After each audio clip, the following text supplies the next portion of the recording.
নমস্কাৰ জ্ঞান বিকাশ ইউটিউব চেনেলৰ আন এটা ভিডিঅলৈ আপোনালোক সকলোকে স্বাগতম জনাইছো। আজি আমি মেজাৰমেন্ট এণ্ড ইভালুৱেচনৰ মেজাৰ অফ চেন্ট্ৰেল টেন্ডেন্সিৰ দ্বিতীয় মেজাৰৰ বিষয়ে আলোচনা কৰিম। যোৱা ভিডিঅত আমি অলৰেডি মিনৰ বিষয়ে আলোচনা কৰিছো। মিন কেনেকৈ ওলাব পাৰি, সিম্পল মেথডত কেনেকৈ ওলাব পাৰি, এজিউম মিন মেথড কি, স্টেপ ডেভিয়েশন মেথড কি,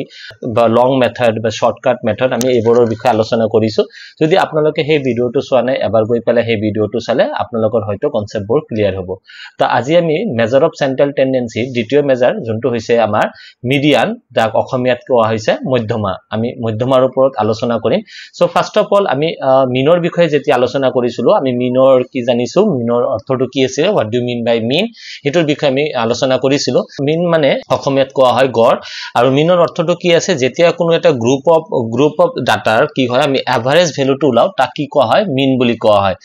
আৰু মধ্যমা কি, তাৰ পিছত কোনো সাপোজ কোনো এটা গ্ৰুপ অফ ডাটাৰ আমি যেতিয়া মিডিল ভ্যালু পাম, তাক কি কোৱা হয়, মিডিয়ান বুলি কোৱা হয়। তাৰমানে আমি সিম্পল কথাত ক'বলৈ গ'লে median is a number that falls the middle of a group. এটো এটা সাপোজ গ্ৰুপ 1 ৰ পৰা 10 লৈ আৰম্ভ হৈছে, তাৰ যোনটো আমাৰ মিডিল ভ্যালু হয়নে, 1 ৰ পৰা 10 লৈ আৰম্ভ হৈছে যোনটো আমাৰ মিডিল ভ্যালু, সেই মিডিল ভ্যালু কি বুলি কোৱা হয়,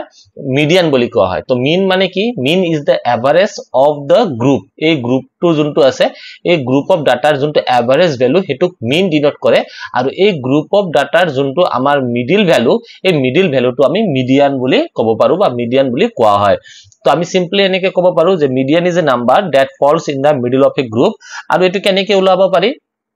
মিডিয়ান টু লোৱাৰ কাৰণে আমি হয়তো ডাটাটো এসেন্ডিং অৰ্ডাৰ বা ডিসেন্ডিং অৰ্ডাৰত কি কৰিব লাগিব, সজাই ল'ব লাগিব। তাৰ মানে সৰুৰ পৰা ডাঙৰলৈ বা ডাঙৰৰ পৰা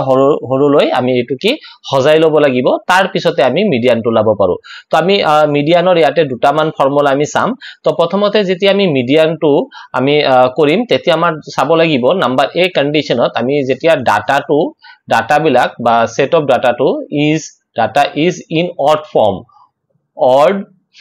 তার মানে যেতিয়া ডাটাটো আমার অড নাম্বারত থাকে, 3 আছে, 5 আছে, 7 আছে, so this all are the odd numbers. তো তেনে ক্ষেত্ৰত আমি কি কৰিব পাৰো, যেতিয়া অড নাম্বাৰ থাকিব তেতিয়া আমি কি কৰিম, মিডিয়ান আমি কেনেকৈ ওলাম, মিডিয়ান ইকুৱেল আমাৰ ফৰ্মুলা হ'ব n প্লাস 1 ডিভাইডেড বাই 2। ঠিক আছে, মিডিয়ানৰ ফৰ্মুলা হ'ব n প্লাস 1 ডিভাইডেড বাই 2। এইটো আমি কেনেকৈ কৰিব পাৰো, এটা এক্সাম্পল লৈছো। সাপোজ ইয়াতে আছে 4 10 12 9 7, তাৰ পিছত আছে 3 আৰু 1 2 3 4 5 6, আৰু এটা ললো ইয়াতে সাপোজ 2। তো এই কেইটা আমাৰ ডাটা দিয়া আছে, ইয়াৰ পৰা আমাৰ মিডিয়ান ওলাবলৈ দিছে। তো মিডিয়ান ওলোৱাৰ কাৰণে প্ৰথম স্টেপটো কি, আমাৰ প্ৰথম স্টেপ হৈছে স্টেপ 1। স্টেপত এক্সামত লিখিব নালাগে, মই বুঝোৱাৰ কাৰণে দিছো। স্টেপ 1ত হয়তো এই ডাটাটো আমি ডাঙৰৰ পৰা সৰু বা সৰুৰ পৰা ডাঙৰলৈ সজাই ল'ব লাগিব। তো প্ৰথমে সাপোজ আমি ইয়াতে এসেন্ডিং অৰ্ডাৰ কৰি ললো, এসেন্ডিং অৰ্ডাৰত আমি ডাটাটো সজাই ললো। ঠিক আছে, স্মল টু লাৰ্জ। তো ইয়াতে প্ৰথম কি হ'ব, 2 আহিব, তাৰ পিছত 3 আহিব, then 4, then 7, then 9, then 10, and then 12. Now you have to count whether it is in odd form or even form. So ইয়াতে আমি চাইছো 1 2 3 4 5 6 7। তো ইয়াতে n ইকুৱেল কিমান আছে, নাম্বাৰ অফ ভ্যালু কিমান আছে ইয়াতে 7। তো 7 is an odd number, বুঝছ হয়নে, 7 ক আমি 2 দি ডিভাইড কৰিব নোৱাৰো, তো 7 is a odd number. So in this case what will be the median? তো median আমি কেনেকৈ ওলাম, তো ইয়াতে আমি চাম মিডিয়ানক শর্ট ফর্ম m দি ডিনোট কৰা হয়। ফর্মুলা কি হ'ব, n প্লাস 1 ডিভাইডেড বাই 2। তো ইয়াতে আমি যদি চাও 7 plus 1 divided by 2, so it will be fourth term। তো ইয়াৰ পৰা আমি যদি 4 টাৰ্ম, তাৰ মানে 4 যদি আমি কাউন্ট কৰো, তো কিমান হ'ব, 1 2 3 4। এই যে 7 টো হ'ব আমাৰ কি, 7 টো হ'ব আমাৰ median. so therefore the median equal 7। ঠিক আছে, তো এটো আমি একটা ফর্মুলা পাইছো। দ্বিতীয় ক্ষেত্ৰত যদি আমি এনেকে লিখো, নাম্বার বি দি আমি লিখিলো যে when the number of data is even,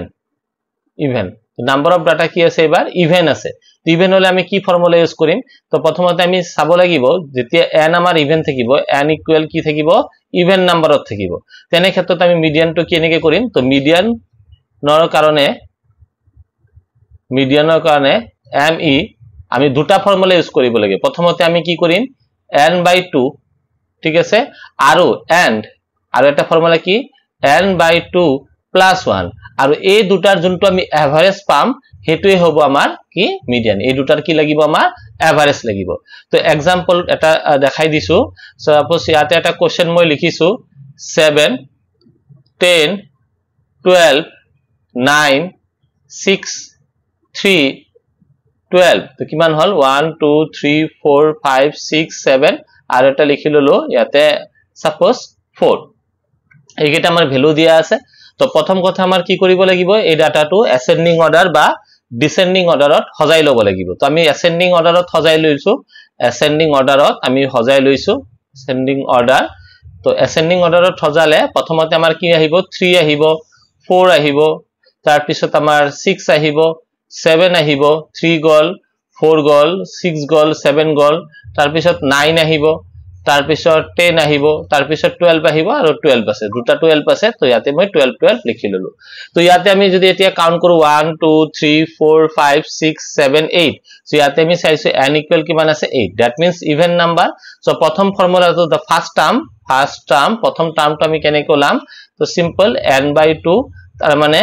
8/2 কৰিলে ইয়াতে কিমান হ'ব 4th ঠিক আছে 4 আৰ সেকেন্ড টাৰ্মৰ কাৰণে আমি কি কৰিম সেকেন্ড টার্ম तो सेकेंड टर्म की होबो n/2 + 1 दैट मींस 8/2 + 1 इक्वल किमान होबो एते फिफ्थ टर्म तो এই দুটাৰ এভাৰেজ তো ইয়াৰ পৰা আমি কাউন্ট কৰো 1 2 3 4 এই 7 হ'ব এটা আৰু 9 হ'ব এটা পাঁচটো কিমান হ'ব 9 তো এই দুটা আমি প্লাস কৰি ইয়াৰ এভারেজটো তো মিডিয়ান কি হৈ যাব মিডিয়ান ইকুয়াল ইয়াতে আহিব 7 + 9 divided by 2 that means 14 that means ইয়াতে হবো 16 divided by 2 so 8 হবো আপনার কি মিডিয়ান বুঝি পাইছানে তো ইয়াতে আমি দুটা ফর্মুলা চাইছো যেটি আমি ইভেন নাম্বারত থাকিব আৰু যেটি অড নাম্বারত থাকিব তেটি আমি মিডিয়ানটো কেনে কলা তো এতিয়া সাপোজ কোশ্চেনটো কেতিয়াবা এনেকুৱা দিব পাৰে কোশ্চেন দিয়া আছে আপোনাৰ ক্লাস ফ্ৰিকোয়েন্সি বা গ্ৰুপ ফ্ৰিকোয়েন্সি হিসাবে আছে গ্ৰুপ ফ্ৰিকোয়েন্সি তো গ্ৰুপ ফ্ৰিকোয়েন্সি যদি থাকে তেনেহলে তেনে ক্ষেত্ৰত আমি মিডিয়ান কেনে কলাম তো আমাৰ মিডিয়ানৰ ফৰ্মুলা হয় মিডিয়ান আমি কি দিয়ে ডিনোট কৰো me তো কি ফর্মুলা হবো l plus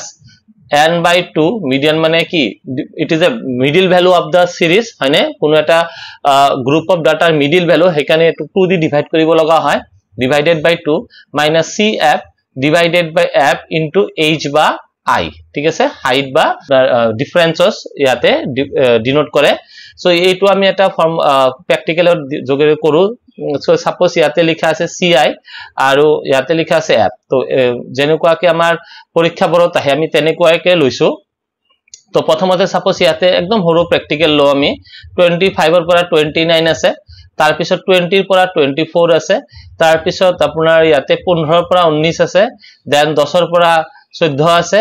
দেন আপোনাৰ আছে ইয়াতে 5 ৰ পৰা 9 আৰু লাষ্টত আছে আপোনাৰ 0 ৰ পৰা 4 ঠিক আছে আৰু ইয়াতে আমি চালো কিমান হ'ব 4 তাৰ পিছত ইয়াতে 3 তাৰ পিছত ইয়াতে আছে 3 দেন আছে 2 দেন আপোনাৰ ইয়াতে আছে সাপোজ 5 আৰু ইয়াতে আপোনাৰ দিয়া আছে আকৌ মই ইয়াতে 3 লিখি দিলো ঠিক আছে 3 তো এই বস্তুটো মই কেনেকে সজাই লম তো প্ৰথমে আমি ইয়াতে ci লিখি দিম ci তাৰ পিছত ইয়াতে আমাৰ আহিব f তাৰ পিছত ইয়াতে আহিব আমাৰ cf তো ইয়াৰ পৰা আমি কেনেকে কৰিম প্ৰথমটো কিমান আছে 25 ৰ পৰা 29 আছে হয় নহয় তো ইয়াতে আমি লিখিম 25 ৰ পৰা 29 তাৰ পিছত লিখিম 20 ৰ পৰা 24 যেহেতু দিয়া আছে এটো লিখিম 15 ৰ পৰা 19 আছে 10 ৰ পৰা 14 আছে 5 ৰ পৰা 9 আছে আৰু 0 ৰ পৰা কিমান আছে 0 ৰ পৰা 4 আছে একেটা লিখি ললো আৰু ইয়াতে আমাৰ ভ্যালু লিখা আছে 433 তো আমাৰ ভ্যালু কি দিয়া আছে 433 দেন তাৰ পিছত কি আছে 2532 তাৰপিছত 25 and then 3 একেটা ভ্যালু আমাৰ দিয়া আছে এতিয়া যেতিয়া আমি এই প্ৰ্যাকটিক্যালটো কৰিম আমাৰ দুটা বস্তু মনত ৰাখিব লাগিব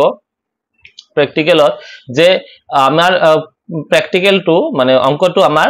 ডাঙৰৰ পৰা সৰুলৈ আহিছে না সৰুৰ পৰা ডাঙৰলৈ গৈছে তা আমাৰ সদায় প্ৰ্যাকটিক্যালটো সৰুৰ পৰা আৰম্ভ কৰিব লাগিব ঠিক আছে আমি ইয়াৰ পৰা নহয় আমি তলৰ ফালৰ পৰা আৰম্ভ কৰিম সো প্ৰথমে ইয়াতে আমাৰ 3 আছে আমি ইয়াতে 3 লিখিম 3 + 5 ইয়াতে কিমান লিখিম 8 8 + 2 কিমান লিখিম 10 10 + 3 ইয়াতে হ'ব 13 13 + ইয়াতে হ'ব 16 16 + 4 ইয়াতে হৈ যাব আমাৰ 20 এইকেইটা আমাৰ ভ্যালু আছে তো ইয়াতে আমি n কিমান পাই গৈছো n ইকুৱেল পাইছো আমি 20 তো যেহেতু n আমি 20 পাইছো তো আমি এনেকে লিখিম the term আমাৰ n by 2 ইকুৱেল কিমান হ'ব 20 by 2 কিমান হ'ব 10 তো এই 10 আমাৰ কাৰ ভিতৰত আছে তো আমি এইটোৰ ভিতৰত আমি 10 ৰ ভিতৰত কি পাইছো 10 পাব পাৰো না নাই পাইছো ঠিক আছে তো ইয়াতে এটো আমাৰ ভ্যালু হ'ব তো এটো আমি কেনেকে কৰিম মিডিয়ান ফৰ্মুলা আছিল কিমান ফৰ্মুলা কি ফৰ্মুলা আছিল l plus n by 2 minus cf by fc যোনটো ইচ্ছা এটো লিখিব পাৰে divided by f into h by I so ইয়াতে চাব আমাৰ যোনটো ক্লাস ইন্টাৰভেল আছে 10 হয়নে কিন্তু 10 আৰু 9 ৰ মাজত চাব ইয়াতে গ্যাপ আছে নহয় তো এই দুটা ভ্যালু ইকুৱেল নহয় যদি ইকুৱেল না থাকে আমাৰ ক্লাস বাউন্ডাৰি ওলাব লাগে তো লোৱাৰ ভ্যালুৰ পৰা আমি 0.5 মাইনাস কৰিব লাগিব তো 10 ৰ পৰা 0.5 মাইনাস কৰিলে 9.5 প্লাস n ৰ ভ্যালু আমি গম পাও 20 divided by 2 minus cf মানে যোনটো আমাৰ ক্লাস বাউন্ডাৰি হ'ব তাৰ তলৰ ভ্যালুটো কিমান হ'ব 8 সো ইয়াতে মাইনাস আমি কিমান লিখি দিম 8 divided by f কিমান আছে f ইয়াৰ ভিতৰত কিমান আছে 2 তো divided by 2 আৰু ডিফাৰেন্সটো আমি চাম ডিফাৰেন্স কিমান আছে ইয়াতে চাব সব পাছৰ ডিফাৰেন্স আছে হয়নে তো ইয়াতে ডিফাৰেন্সটো হ'ব আমাৰ 5 ডিফাৰেন্সটো কিমান হৈ যাব 5 তো এতিয়া আমি যদি সলভ কৰো 9.5 ইয়াতে হ'ব 10 minus 8 divided by 2 into 5 তো ইয়াতে হ'ব আপোনাৰ 9.5 তাৰ পিছত আহিব ইয়াতে 2 by 2 into 5 তো এটো ক্যান্সেল সো 9.5 plus 5 তো आंसरটো হ'ব 14.5 approx ঠিক আছে তো এটো হ'ব আমাৰ आंसर তো আশা কৰো এই ভিডিওটোৰ পৰা আপোনালোকে মিডিয়ানটো কেনেকৈ ওলাব পাৰে এটো শিকিবলৈ পাইছে যদি মিডিয়ানৰ বিষয়ে আৰু বেলেগ প্ৰ্যাকটিক্যাল আপোনালোকৰ লাগে তেনেহলে জনাব আৰু আমি মেজাৰমেন্ট এণ্ড ইভালুৱেচনৰ 2016 ৰ পৰা যিমান কেইটা প্ৰ্যাকটিক্যাল আছে